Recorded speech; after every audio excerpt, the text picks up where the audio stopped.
President Moon Jae-in acknowledged a tax increase may be inevitable to finance his government's policy goals unveiled earlier this week, but he reassured it will not affect the nation's middle class or SMEs. Moon Connyoung has the details.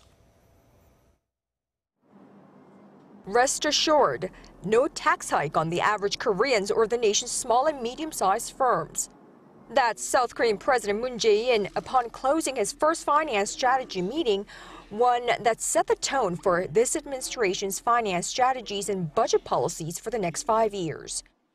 After 2 days of discussions with over 200 policymakers from the government as well as the ruling Democratic Party, President Moon acknowledged that a tax increase may be inevitable to fund his government's policy agendas that are heavy on improving the quality of life for the Korean people.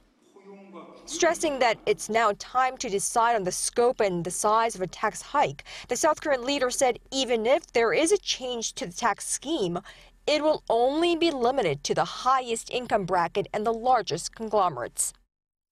The meeting came a day after Mr. Moon's de facto transition team unveiled the new administration's 5 key policy goals along with 100 policy agendas. The State Affairs Planning Advisory Committee, the team is called, then pointed out that these goals may cost an additional $160 billion in government spending from 2018 to 2022, at least $73 billion of which would have to be made up by tax revenues. While remaining cautious about making any further comments about the design of a new tax system, the presidential Blue House said the issue will be carefully reviewed and discussed at the cabinet meeting as well as the economy-related ministers meeting next week. Moon Jae-in, Arirang News, the Blue House.